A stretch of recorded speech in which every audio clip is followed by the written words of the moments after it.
अस्सलाम वालेकुम, मैं हूं मोहम्मद इस्माइल और आप देख रहे हैं स्मैश कोड। जैसा कि हमने लास्ट लेक्चर में फंक्शंस को पढ़ लिया था, आज उसके ही हम आगे की थोड़ी सी कॉन्सेप्ट देखेंगे, जैसे कि फंक्शन एक्सप्रेशन क्या होते हैं। ठीक है, एक ES6 का नया फीचर है एरो फंक्शन, वो क्या होते हैं, और थर्ड पे फंक्शन का जो स्कोप है, उसके अंदर के जो वेरिएबल्स हैं उसका स्कोप क्या होता है। तो आइए मेरे साथ शुरू करें।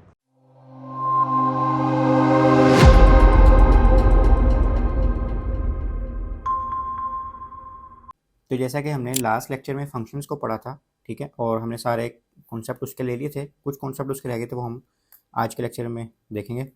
फंक्शन एक्सप्रेशन क्या होता है उसके बारे में आज हम पढ़ेंगे।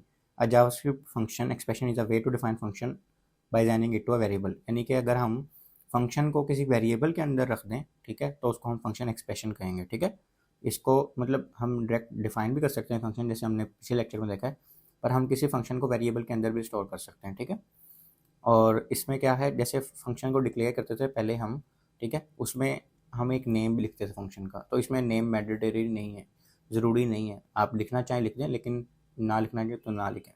ठीक है, तो इससे क्या होगा, वो एनोनिमस फंक्शन होंगे, यानी इसका कोई नाम नहीं होगा, लेकिन वो किसी ना किसी वेरिएबल को असाइन होगा। ठीक है, जैसे कि इसकी एक एग्जांपल लेते हैं कि हमने एक वेरिएबल बनाया लेट ऐड के नाम से, इज इक्वल टू रख दिया फंक्शन के, उस फंक्शन के अंदर उसके पैरामीटर्स आ गए और जो भी हमारा कोड है आ गया। ठीक है, इसमें वो बता रहे हैं कि ये हमने एक ऐड के नाम से वेरिएबल बनाया जिसके अंदर बेनामी फंक्शन था। ठीक है, और फंक्शन क्या कर रहा है, दो पैरामीटर्स ले रहा है एक्स और वाई के, और हमें उसका जमा करके दे रहा है, सम करके दे रहा है। ठीक है, और जब भी आपने ये फंक्शन यूज़ करना होगा, क्योंकि ये इस वक्त अभी सिर्फ डिक्लेयर हुआ है, तो आप क्या करेंगे, ऐड को यूज़ करेंगे और उसके अंदर ब्रैकेट्स लगाएंगे और उसके अंदर पैरामीटर्स दे देंगे। ठीक है, काम वही हो रहा है, लेकिन थोड़ा सा अगर आप इसको डीपली देखें तो अब फंक्शन के साथ हम नाम नहीं लिख रहे, पहले हम फंक्शन के साथ नाम लिख रहे थे, अब हम एक वेरिएबल में उसको स्टोर करवा रहे हैं। ठीक है, तो अब हमारे पास की जो इसकी जो वैल्यू होगी ना रिटर्न की, जब भी हम ऐड को बुलाएंगे उसके साथ हम उसके पैरामीटर्स देंगे और उसको हमें आउटपुट दे देगा। ठीक हो गया। अच्छा, इसमें एक नई चीज़ है आज जो हम पढ़ेंगे ES6 की। जावास्क्रिप्ट में मैंने आपको पहले भी बताया था, जो न्यू चीज़ें आएंगी ना, एक होती है जो कोर होती है किसी भी लैंग्वेज की, वो हम वैसे की वैसे ही पढ़ेंगे। ठीक है, और कोई चीज़ ऐसी होती है जो अपडेट होती रहती है, तो वो मैं आपको साथ साथ बता दूंगा कि ये अपडेटेड चीज़ है, ताकि आपको समझ भी आ जाए। ठीक है, अब हमने पहले पुराने फंक्शंस पढ़ लिए हैं जो ट्रेडिशनल फंक्शन थे, लेकिन अब हम यूज़ करते हैं एरो फंक्शन ES6 में जो आई थी। ठीक है, ES6 जावास्क्रिप्ट का एक नया वर्जन है। ठीक हो गया, जो सबसे ज़्यादा स्टैंडर्डाइज यूज़ होता है। इसके बाद भी वर्जन आए थे, इससे पहले भी आए थे, लेकिन अभी जो मार्केट में मोस्टली यूज़ होता है वो ES6 है। ठीक हो गया, तो मैं आपको न्यू चीज़ें भी इसलिए साथ साथ बता रहा हूँ ताकि आपको ओल्ड चीज़ें ना सिर्फ पढ़ाएं, आप मार्केट में जाएँ तो आपको पता हो कि ES6 क्या है, ES6 के एरो फंक्शंस क्या हैं। तो जो जो न्यू चीज़ पढ़ानी ज़रूरी है तो मैं आपको साथ साथ बताता जाऊँगा। ठीक हो गया, ये हम क्यों यूज़ करते हैं, इससे जो हमारा कोड है और छोटा हो जाता है, और कंसाइज हो जाता है, और ऑर्गेनाइज हो जाता है। ठीक है, और छोटे फंक्शन जो होते हैं ना, जो एक लाइन के सिर्फ फंक्शन होते हैं, उसके लिए मोस्टली एक यूज़ हम करते हैं। और इसके अलावा ये देख लेते हैं, ये ट्रेडिशनल फंक्शन है कि हमने एक ऐड का वेरिएबल बनाया, उसमें फंक्शन लिख दिया। और एरो फंक्शन में क्या है, एक हमने लेट का ऐड का वेरिएबल बनाया, इज इक्वल टू डाला, उसके सिर्फ पैरामीटर्स लिखे कि कितने पैरामीटर्स हमारे पास आएंगे, फिर हमने इज इक्वल टू और ये एंगल ब्रैकेट लगाई, इससे बन गया एरो, क्योंकि इसका नाम एरो फंक्शन है। और उसके बाद जो भी हमने करवाना है ना वो लिख दिया। अब क्योंकि ये एक लाइन पे ही आ रहा था तो एक लाइन पे लिख दिया, वरना हम ये ब्रैकेट्स डाल के भी लिख सकते थे। ठीक है, इसको हम ट्राई करेंगे तो आपको समझ आएगी। तो ये एक एरो फंक्शन है, ये ट्रेडिशनल फंक्शन है, इसमें 3 लाइनें यूज़ हुई हैं, इसमें एक लाइन यूज़ हुई है। ओके हो गया, और उसमें काफ़ी कम कोड यूज़ हुआ है। चलिए अब इसको हम ट्राई करके देखते हैं। सबसे पहले हम देखते हैं फंक्शन एक्सप्रेशन। ठीक है, उसमें क्या होता है कि हम एक वेरिएबल बनाते हैं let addition is equal to, यहाँ पे हम फंक्शन लिखते हैं। अब पहले हम क्या करते थे, हम जब फंक्शन लिखते थे तो उसके बाद उसका एक नाम भी रखते थे। अब हम नाम नहीं रख रहे, फंक्शन का नाम नहीं है, फंक्शन को हमने एक वेरिएबल में रखा है, हाँ उसका नाम है। ठीक है, इसके बाद हम यहाँ पे पैरामीटर्स दे देंगे। सपोज करें हम 3 पैरामीटर्स लेते हैं, X Y and Z. Okay हो गया, और यहाँ पे हम इसकी ब्रैकेट ओपन करते हैं और यहाँ पे हम कर देते हैं let sum is equal to X plus Y plus Z. Okay हो गया, और रिटर्न हम करवा देते हैं सम को। रिटर्न का क्या होता है, रिटर्न हमने ये क्यों लिखा है ये मैंने लास्ट लेक्चर में भी बताया था, ऊपर आई टैग में आ रहा होगा, आपने वो लाजमी देखना है, तभी आपको इस लेक्चर की भी समझ आएगी। ठीक हो गया अब हमने रिटर्न क्या करवा दिया, सम, ये हमने फंक्शन डिक्लेयर कर दिया। अब हमने जब इसको यूज़ करना है उसका क्या तरीका है, जो भी हमने वेरिएबल रखा था, पहले हम क्या करते थे, उसका जो नाम रखा था, जैसे ये नाम था, अब हमने उस वेरिएबल को, जैसे हमने अगर कंसोल करवाना है, कंसोल डॉट लॉग एडिशन, ये जो भी इसका हमने नाम रखा, उसके आगे हमने पैरेंथेसिस लगानी है, इसको पैरेंथेसिस कहते हैं, छोटी ब्रैकेट, और हमने उसको 3 पैरामीटर्स दे देने हैं, एक्स वाई और जी। ये देखें, ये बता भी रहा है, एक्स में भी कुछ भी लग सकते हैं, वाई में भी कुछ भी, और उसको क्या कर देगा, प्लस कर देगा। ठीक है, तो हम कर देते हैं 4, 5 एंड 6। ओके हो गया। अब हम इसको देखते हैं, 497 हमारी लाइन का नंबर है। हमने रिफ्रेश किया तो 497 पे क्या आ गया, 15। 4, 5 और 6 जमा करें तो कितने होते हैं, 15। तो सिंपल सी ये एक लॉजिक थी कि हमने फंक्शन एक्सप्रेशन हमने इसमें देख लिया। मैं आपको सारी चीज़ें देखें, ये भी फंक्शन ही था, ये भी फंक्शन ही था, इसके ऊपर भी फंक्शन था, 3-4 किस्म के मैंने फंक्शन आपको पढ़ा दिए। अभी भी मैं ये सारी चीज़ें इसलिए पढ़ा रहा हूँ कि कहीं पे कहीं कोई चीज़ यूज़ होनी है, कहीं पे कोई चीज़, तो ये ना हो कि आपको कोई चीज़ मिस हो जाए। अच्छा। ठीक है, इसलिए मैं आपको हर चीज़ करवा देता हूँ। अब देखते हैं एरो फंक्शन। एरो फंक्शन में क्या होता है कि हमने जैसे एक वेरिएबल बनाया, let subtract 3 is equal to, okay हो गया। अब हमने ना फंक्शन का नाम लिखना है, ठीक है, ना उसको उस फंक्शन का नाम लिखना है, ना फंक्शन का ये जो कीवर्ड है वो लिखना है। हमने जस्ट उसको बताना है पैरामीटर्स हमारे कितने होंगे, पी और डी लिख दिया। तो ये मैंने उल्टे सीधे इसलिए लिखा ताकि आपको पता हो कि कुछ भी लिख सकते हैं। हम लिखते हैं अच्छे से इसलिए ताकि प्री डिफाइंड हो, हमें पता हो।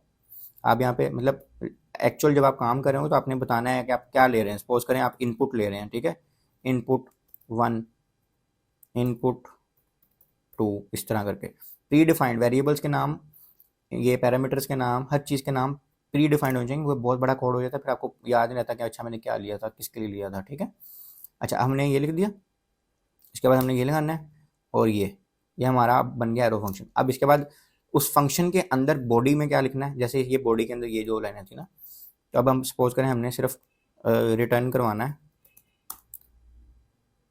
Input 1 minus input 2। ठीक है, अच्छा इसमें भी हम रिटर्न नहीं यूज़ करेंगे क्योंकि वो एक ही लाइन का हमारे पास अभी है। अब हम यहाँ पे लेके चलते हैं इसको, अब हमारे पास ये आ गया, हमने ये डिक्लेयर कर दिया। अब हम इसको यूज़ करते हैं, सब्ट्रैक्ट 3, और इसको हमने 2 नंबर देने हैं।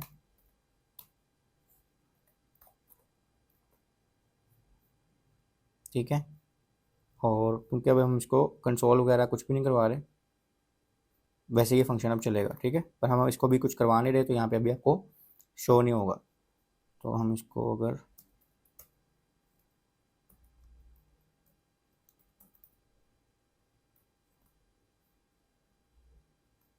ये ब्रैकेट्स को आपने ध्यान से देखना है कि ब्रैकेट्स आपने एक खोल ली एक बंद कर दी ना तो काम ख़राब हो जाएगा।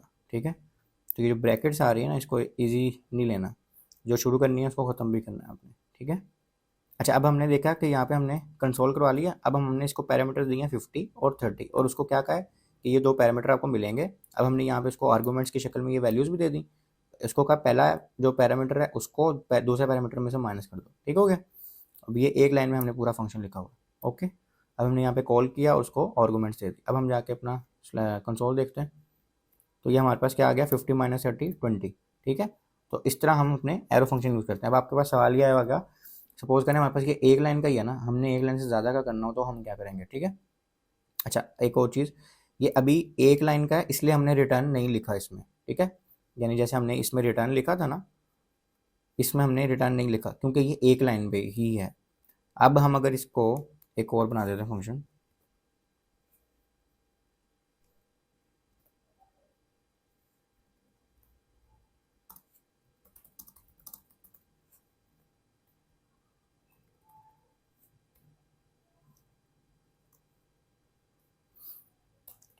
अब हम एक लाइन से ज़्यादा का बना के देखते हैं।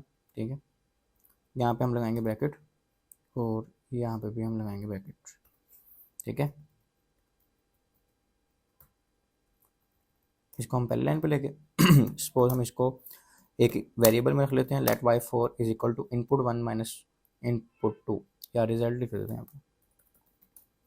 ठीक है, ये हमारा रिजल्ट आ गया। अब हम इस रिजल्ट को खुद ही कंसोल डॉट लॉग करवा देते हैं,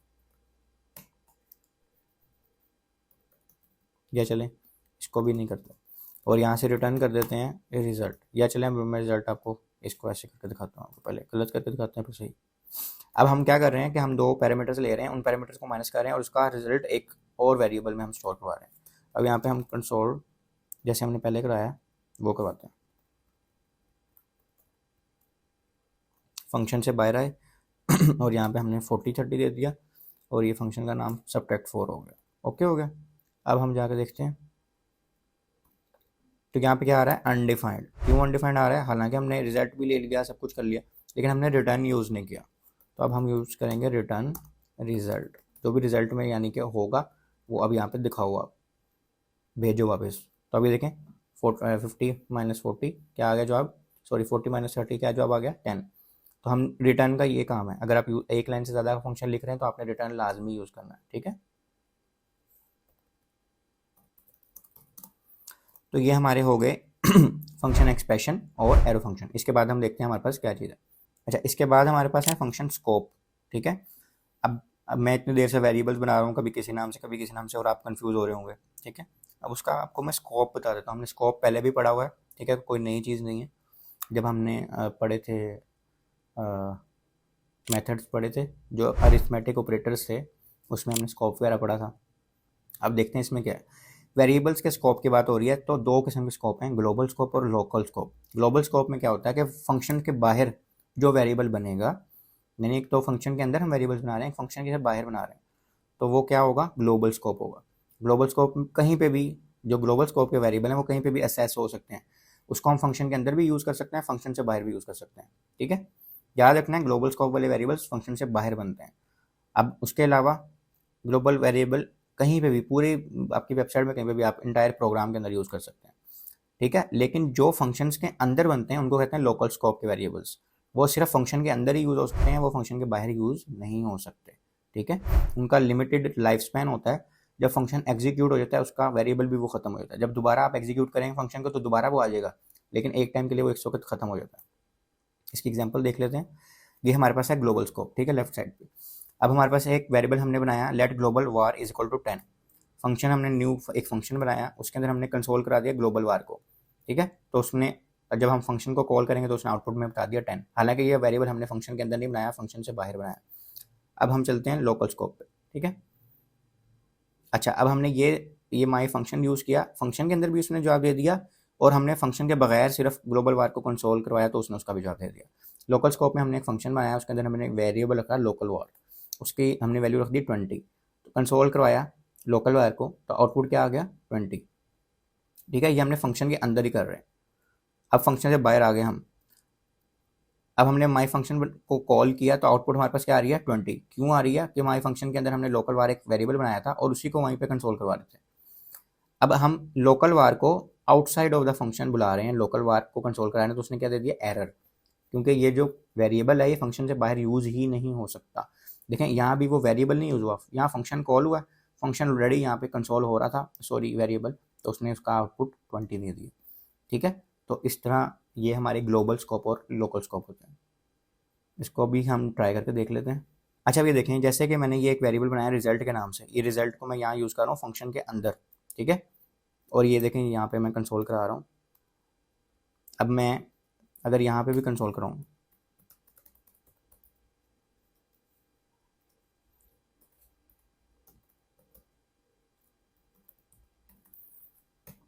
यहाँ पे मैं करवा देता हूँ कंसोल डॉट लॉग रिजल्ट, ठीक है। अब मैं रिटर्न से नीचे वाली लाइन पे लिख रहा हूँ इसलिए वो यूज़ ही नहीं हुआ। मैंने आपको बताया था रिजल्ट रिटर्न से नीचे कुछ नहीं लिखना फंक्शन के अंदर, रिटर्न से ऊपर लिखना है जो मर्जी। अच्छा, अब मैं कंसोल डॉट लॉग करवा रहा हूँ रिजल्ट को, ठीक है, और इसमें हम कुछ लिख भी देते हैं ताकि हमें आइडिया हो जाए। This is local function variable, ठीक हो गया। ये हमने कंसोल करा दिया। और अब हम यहाँ पे अगर कंसोल करवाएं,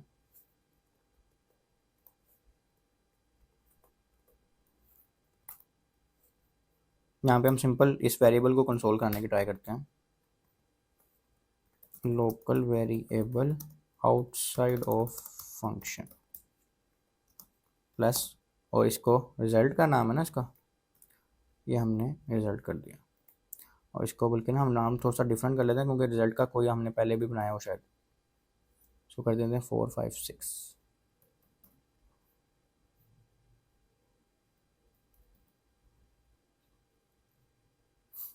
और अभी हम इस रिटर्न वाली लाइन को चलें, इसको इसको एक दफ़ा इसको कमेंट कर देते हैं ताकि आपको उलझन ना हो, कन्फ्यूज ना हो। मैं दोबारा समझाता हूँ हुआ क्या है। हमने एक फंक्शन बनाया जिसमें वो एक वैल्यू दूसरी वैल्यू को माइनस कर रहा था, फिर हमने उसी वक्त कंसोल भी करवा दिया उसी को लोकल वेरिएबल को, ठीक है, फंक्शन के अंदर, ताकि अब जब भी हम फंक्शन कॉल करेंगे ना, सिर्फ कॉल करेंगे, उसको कंसोल कराएंगे नहीं, सिर्फ फंक्शन कॉल करेंगे ना, तो वो क्या करेगा, उसका जवाब ले आएगा। ठीक है, यहाँ कॉमन करना है ना, हमने दो आर्गूमेंट्स देने। ठीक हो गया। अब हम क्या कर रहे हैं, यहाँ पे हम फंक्शन कॉल कर रहे हैं। ठीक है, अब फंक्शन कॉल करेंगे तो जो भी फंक्शन में लिखा होगा वो चलेगा, ये चला, ये चला, ठीक है, और ये उसने रिटर्न दे दिया, तो कंसोल उसमें चलना ही चलना है और उसने ये वेरिएबल यूज़ कर लेना है। ठीक है, हमने अब आउटसाइड ऑफ द फंक्शन एक कंसोल कराया, आउटसाइड ऑफ द फंक्शन एक कंसोल कराया और वही लोकल वेरिएबल यहाँ यूज़ करने की कोशिश की। ठीक है, तो अब हम देखते हैं, हमारे पास 513 पे एक कंसोल है और एक 507 पे है। 513 वाला नहीं चलेगा, 507 वाला चल जाएगा। 507 वाले ने कहा this is local function variable, और इसको हम थोड़ा सा और विद इन द फंक्शन, यानी कि फंक्शन के ये अंदर है। Okay, this is a local function variable with in the function, और उसने आउटपुट क्या दे दी, 10, जो हमारा जवाब आ रहा था। ओके हो गया ना, 40 - 30 10। ठीक है, ये हमने क्योंकि वेरिएबल्स उसको क्या दिए हैं, 40 - 30। अब हमने कंसोल कराया लोकल वेरिएबल को वैसे ही फंक्शन से बाहर, यहाँ से ये आपका फंक्शन खत्म हो रहा है, यहाँ पे ये ब्रैकेट जहाँ से खत्म हो रही है फंक्शन खत्म हो रहा है, इस ब्रैकेट से शुरू हो रहा है और इस ब्रैकेट पे खत्म हो रहा है। अब हमने ये कराया तो उसने क्या दे दिया, error, unquote reference error, result 456 is not defined. क्योंकि मैंने कहा था कि जो फंक्शन के अंदर लोकल वेरिएबल्स होते हैं उनका लाइफ स्पैन बहुत कम होता है, जैसे जैसे फंक्शन एग्जीक्यूट होगा वो खत्म हो जाएगा। यहाँ पे फंक्शन एग्जीक्यूट हुआ 512 पे, फंक्शन खत्म हो गया, एग्जीक्यूट यानी कि कॉल हुआ। ठीक है, उसने सारी उसकी लाइनें चलाई और उसको ख़त्म कर दिया।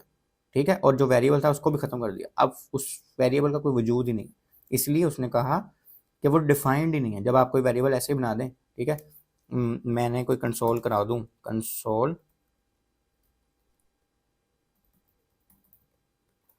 करा दूं ऐड 456, ठीक है, अब एक वेरिएबल है ही नहीं ऐड 456, तो क्या एरर देता है, अच्छा वो इस लाइन से भी ऊपर जा नहीं रहा, जब एक एरर आ जाता है इस लाइन से ऊपर नहीं जाता, फिर वो उसने क्या कहा, ऐड 456 इज नॉट डिफाइंड। ठीक है, तो इसका भी उसको हिसाब से कोई ऐसा वेरिएबल है ही नहीं जो डिफाइन हुआ हो, क्योंकि वो वेरिएबल फंक्शन के अंदर है और उसका लाइफ स्पैन खत्म हो गया जब फंक्शन एग्जीक्यूट हुआ।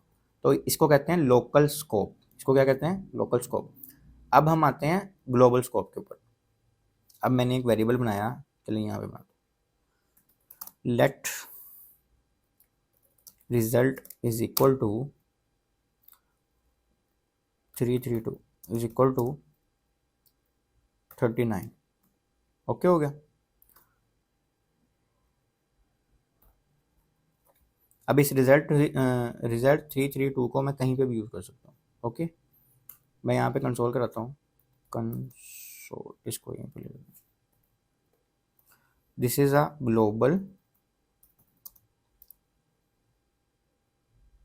Variable with in the function.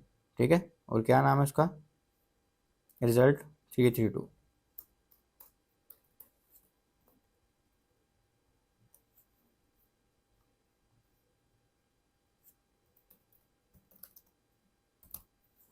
अब हो क्या रहा है कि मैंने एक ग्लोबल वेरिएबल यहाँ पे लिया फंक्शन से बाहर, अभी फंक्शन नीचे वाली लाइन पे था, ये फंक्शन से बाहर लिया मैंने।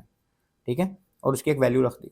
अब मैं कह रहा हूँ उसको कंसोल करवाओ, ठीक है, फंक्शन के अंदर भी और फंक्शन से बाहर भी। तो हमारे पास लाइन्स हैं 508 एंड 516, ये हमने रिफ्रेश किया। अच्छा, अभी वो चलेगा नहीं क्योंकि हमने ये गलत एक लाइन लिखी हुई है ना, इसको हमने लोकल वेरिएबल को बाहर रखा हुआ है, जब एक जगह पे एरर आ जाए ना तो उसके नीचे लाइन पे नहीं जाता। अब उसने 508 वाला तो दिखा देना है, देखें this is global variable with in the function which is value is 39, लेकिन वो नीचे वाले पे अभी वहीं पे अड़ा हुआ है 456 वाले पे। तो हम इसको एक दफ़ा कमेंट कर देते हैं, तो ये देखें, this is global variable outside of the function which is value is 39। तो ग्लोबल वेरिएबल कहीं भी यूज़ हो सकता है, लोकल वेरिएबल हर जगह यूज़ नहीं हो सकता, ठीक है। इसको अब आपने पल्ले बांध लेना है कि ग्लोबल वेरिएबल अगर आप फंक्शन के अंदर ही भी यूज़ करना चाहें तो हो जाएगा, इसलिए आपने उस हिसाब से नाम रखने हैं। अगर आपने ग्लोबली एक वेरिएबल रखा हुआ है और उसी का नाम आपने फंक्शन के अंदर भी रख दिया तो वो थोड़ी सा मिसमैच हो जाएगा, तो आपने नाम देख के रखने हैं। इसी तरह आपने अगर एक लोकल वेरिएबल रखा है उसको आप बाहर नहीं यूज़ कर सकते, उसका आप नाम जो मर्जी रख दें, ठीक है। तो इस हिसाब से आपने देखना है। इसके अलावा फंक्शन में हमारे पास यही थी। इसके बाद हमारे पास एक दो एग्जांपल्स हैं, वो देखते हैं। चले अब हम इसकी कुछ एग्जांपल देख लेते हैं ताकि आपको बेसिक से तो फंक्शन मैंने बनाने सिखा दिए, थोड़ा सा हम कॉम्प्लेक्स चलते हैं, ठीक है। फंक्शन एग्जांपल्स 1, ठीक है। तो पहला फंक्शन जो हम लिखेंगे उसमें हमने करना क्या है, function to calculate the sum of numbers from 1 to n, ठीक है। n का मतलब है जो भी हमें यूज़र प्रोवाइड करेगा, ठीक है। अब हम एक लिखते हैं फंक्शन। अब हम एरो फंक्शन भी यूज़ कर सकते हैं, कोई भी फंक्शन यूज़ कर सकते हैं, तो ये आपकी मर्ज़ी है। या क्लाइंट जैसे कहेगा वो कहेगा अगर ES6 यूज़ करना है तो ES6 यूज़ करेंगे हम, और अच्छी प्रैक्टिस भी वही है कि हम वो यूज़ करें। तो हम चलें ES6 यूज़ करके देखते हैं। Calculate sum is equal to, ठीक है। और हमने सिर्फ एक पैरामीटर लेना जिसका नाम होगा n, ठीक है। कोई भी नाम रख सकते हैं वैसे तो। और इसके अंदर हमने एक वेरिएबल बनाना है सम के नाम से, is equal to, let sum is equal to 0। हम फंक्शन क्या बनाने लगे हैं कि एक फंक्शन बनाओ, ठीक है, 1 से लेके कोई भी नंबर हम उसको दे दें। सपोज 10 दे देते हैं तो 10 तक, 100 दे देते हैं तो 100 तक, उसको वो जमा करता रहे। यानी जितने भी नंबर्स उसको देंगे ना 1 से लेके n तक, सपोज 1 to 5 दे देते हैं तो वो उसको जमा करके जो भी आंसर आएगा वो देगा, ठीक है। तो यहाँ पे हमने थोड़ी सी गलती की, यहाँ पे हमने एरो फंक्शन के लिए वो बनाया नहीं। ओके हो गया। अच्छा जी, उसके बाद हमने उसको बताना है। अब हम ना यहाँ पे एक लूप चलाएंगे, loop from 1 to n and add each number to sum. यानी अब मैं आपको इसमें ये देखें लूप का भी यूज़ केस बता दूंगा, ठीक है, और ये फंक्शन भी बीच में हो जाएगा, ठीक है। फॉर लूप हम इसमें यूज़ करेंगे, मोस्टली वो यूज़ होती है। For let i is equal to 1 and i is less than or equal to n, इसके बाद semicolon and i increment operator, और इसकी दोबारा से ब्रैकेट लगेंगी। ब्रैकेट्स का बहुत ध्यान रखना है आपने। और उसके बाद sum is equal to sum plus i भी कर सकते हैं और इसको इस तरह भी कर सकते हैं। ये मैंने आपको इन ऑपरेटर्स जब पढ़ा रहा था तब बताया था, ठीक है। तो आपने ये अगर ऑपरेटर्स वाला लेक्चर नहीं देखा तो आप उसको देख लें ताकि आपको ये समझ आए कि अभी क्या किया हमने, ठीक है। हमने बस लाइन को शॉर्ट किया, ठीक है। सम प्लस आई को सम प्लस इज इक्वल टू आई कर दिया। अच्छा, अब हो क्या रहा है कि हमने एक सम का वेरिएबल बनाया जिसकी वैल्यू शुरू में रख दी 0, और इसको हम एक पैरामीटर देंगे n का, आर्गूमेंट देंगे जब फंक्शन कॉल करेंगे। इधर हमने कहा कि i एक वेरिएबल है जिसकी वैल्यू है 1, और i तब तक चले, यानी ये कंडीशन हम उसको दे रहे हैं, i तब तक चले, ये लूप तब तक चले जब i की वैल्यू या तो इक्वल हो जाए या लेस देन हो n के, ठीक है। और हर दफ़ा i में एक प्लस हो जाए, और जब ये हो जाए तो लूप चलेगी। लूप के अंदर क्या होगा, जो सम का वेरिएबल है उसके अंदर i की वैल्यू प्लस हो जाए, जो भी i की वैल्यू होगी। जैसे अभी शुरू में 1 है, उसके बाद क्या हो, 2 हो, 3 हो, 4 हो, जो भी हो, और ऐसा ऐसा बढ़ती जाएगी i की वैल्यू, तब तक बढ़ेगी जब तक वो n नंबर ना आ जाए जो भी यूज़र देगा, ठीक है। ये हमारी लूप ख़त्म होगी। इसके बाद अब हम वापस ये फंक्शन के अंदर ही लूप हमने चलाया, ये याद रखना, ये सारा फंक्शन है। अब हम यहाँ पे रिटर्न करवाते हैं सम को, ठीक है। ये हमने रिटर्न क्या करवा दिया, सम को। अच्छा, अब हमने ये कर देना है फंक्शन बंद।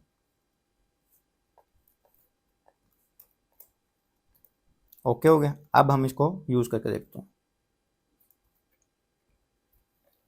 हमने एक वेरिएबल बनाया कॉन्स्ट रिजल्ट के नाम से, और रिजल्ट हमारे पास क्योंकि ऑलरेडी है 1 2 3 कर देते हैं, इज इक्वल टू।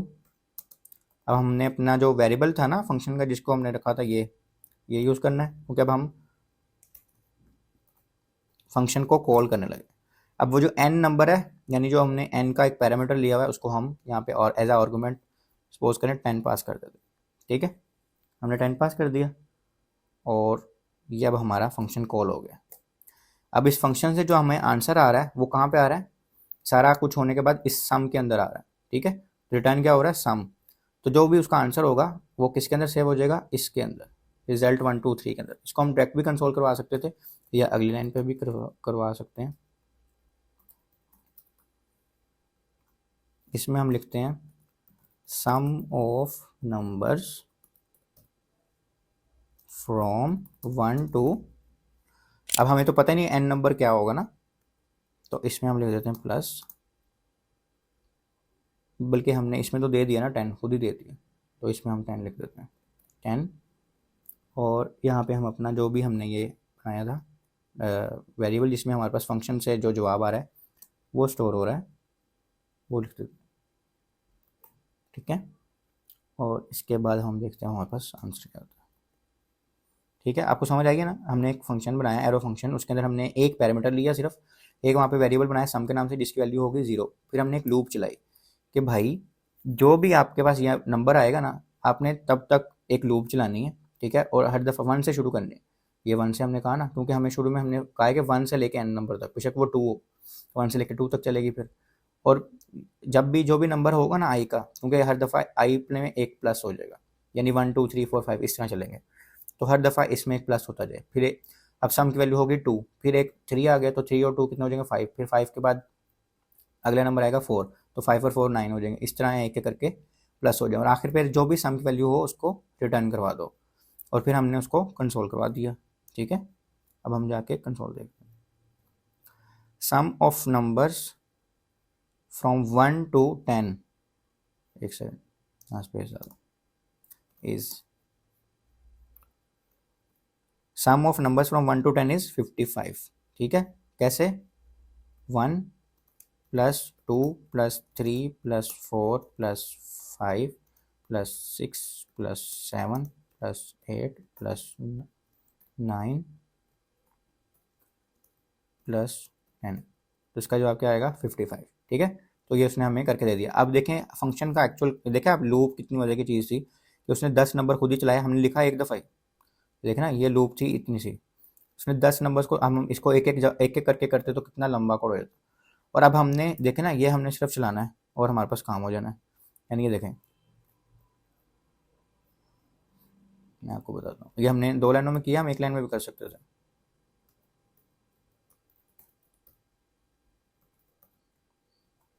हमने 10 तक लिया ना, हम 100 तक ले सकते थे। ठीक है, यहाँ पे हम 100 लिख देते हैं।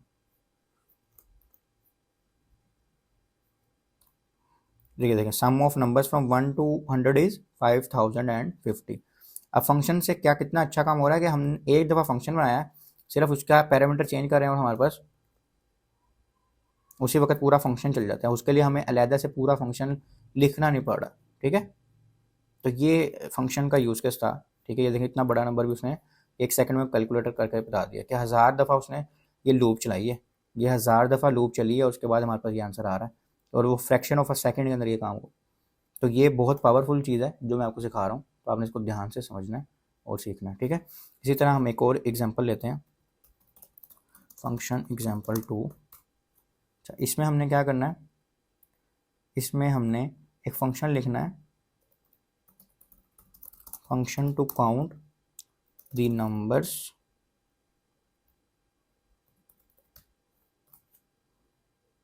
ये कमेंट है, function to count the numbers of even numbers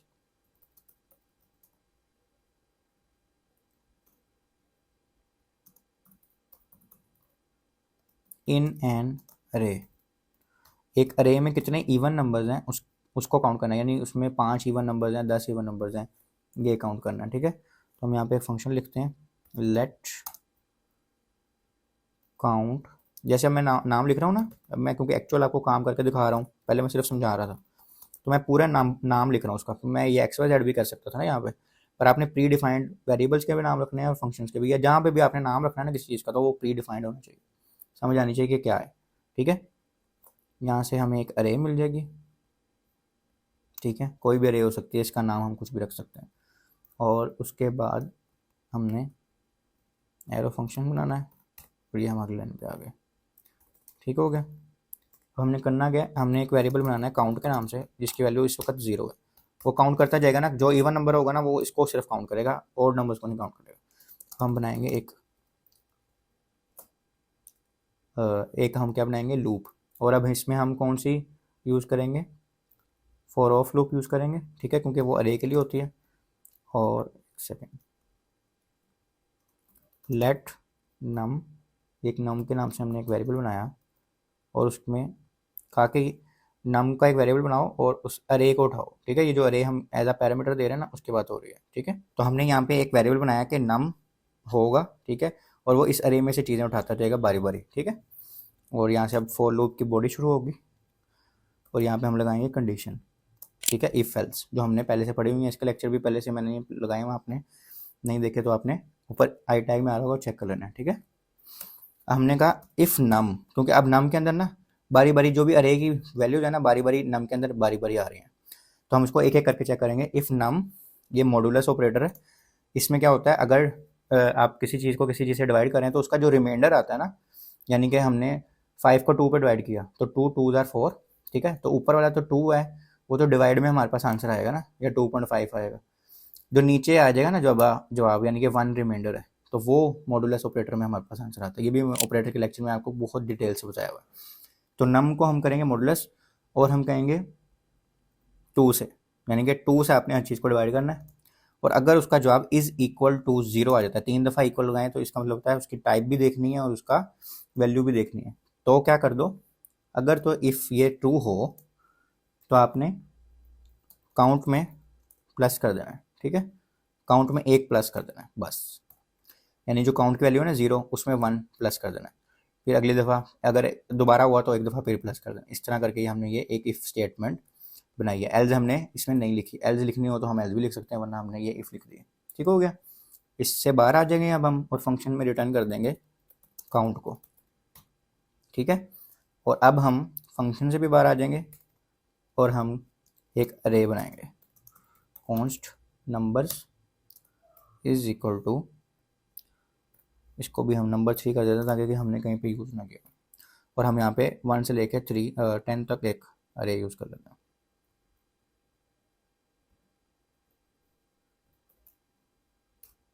ठीक है। अब इसमें 10 नंबर्स हैं, लेकिन हमें वो नंबर्स की काउंटिंग चाहिए, क्योंकि ये तो छोटी सी अरे है, बड़ी अरे इसके लिए भी होता है, यही फंक्शन यूज़ हो जाएगा। हमें सिर्फ वो नंबर्स चाहिए जो सिर्फ इवन है, जैसे 2 इवन है, 4 इवन है, तो हमें टोटल 5 इवन नंबर्स हैं इसमें। लेकिन ये हम अगर फंक्शन के साथ करें, क्योंकि हर दफ़ा छोटी अरे नहीं होती, कंसोल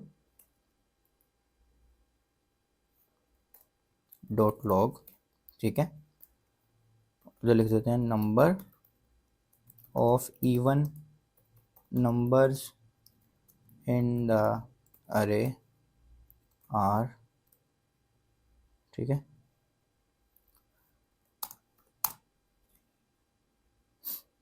और यहाँ पे हम फंक्शन चला देते हैं काउंट इवन नंबर वाला, और इसको हमने अरे दे देनी है नंबर वाली, ठीक है। और यहाँ पे ऐसे, तो हम देखते हैं हमारे पास जवाब क्या आता है। अच्छा, अब उसने क्या कहा, नंबर्स इज़ नॉट डिफाइंड। क्या एरर आया हमारे पास, नंबर्स इज़ नॉट डिफाइंड, क्योंकि हमने इस वेरिएबल का नाम रखा था नंबर 3, जो अरे हमने देनी है ना एज अ पैरामीटर, क्योंकि सबसे शुरू में हम क्या ले रहे हैं, एक अरे ले रहे हैं इस फंक्शन में, और वो फंक्शन में जो अरे हमने पास करनी है एज ए आर्गूमेंट, उसका नंबर 3 नाम है, ठीक है। अब उसने क्या कहा, number of even numbers in the अरे आर 5। समझ आई बात की, क्योंकि उसके अंदर इवन नंबर थे ही 5, तो उसने उस हिसाब से आपको काउंट करके दे दिया। अरे फ्रॉम 1 to 100,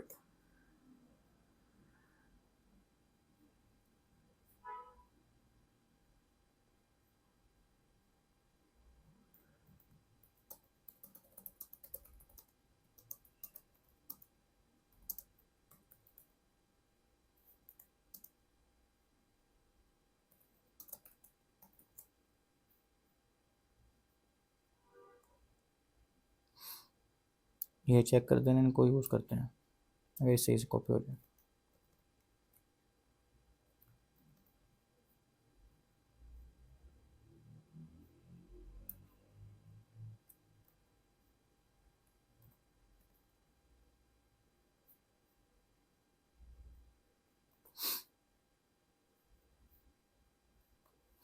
तो अब ये देखें, numbers of even number in the अरे आर 51। ठीक है, 0 से लेकर 100 तक हमने किया तो 51।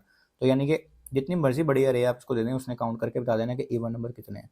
अगर अब हम इसको हमने डिवाइड किया ना 2 से, इसका जवाब आ रहा है 0।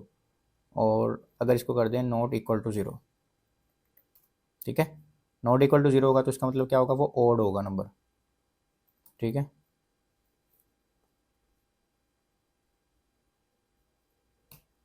देखें 50 हमारे पास ओड नंबर हैं और 51 हमारे पास क्या थे, इवन नंबर से। ठीक है, ये वापस उसकी जगह पे ले आते हैं हम। तो ये हमारी सेकंड एग्जांपल थी फंक्शन की। मैंने आपको एग्जांपल इसलिए करके दिखाई तो बेसिक बेसिक ना करके दिखाऊँ, आपको थोड़ा सा पता चले कि कॉम्प्लेक्स चीज़ें भी होती हैं दुनिया में। और ये भी वैसे बेसिक ही हैं जो मैंने दोनों एग्जांपल्स करके दिखाई हैं, लेकिन चलें थोड़ा सा हमने इसको ज़्यादा एक्सप्लोर कर लिया है फंक्शन को। ठीक है, तो उम्मीद आपको बहुत समझ आई होगी। अगर आपको नहीं समझ आई तो आप फेसबुक के ग्रुप में भी पूछ सकते हैं, कमेंट्स में भी पूछ सकते हैं, लेकिन इसकी प्रैक्टिस ज़रूर करेगा क्योंकि ये बहुत इंपॉर्टेंट लेक्चर्स है। और मैंने इसलिए ज़्यादा डेप्थ में जाके बताया ताकि आपको एक्चुअली समझ भी आए कि हुआ क्या है हमारे साथ फंक्शन के अंदर। ठीक है, तो अपना बहुत सारा ख्याल रखिएगा, मिलते हैं अगली वीडियो में। अल्लाह हाफिज़।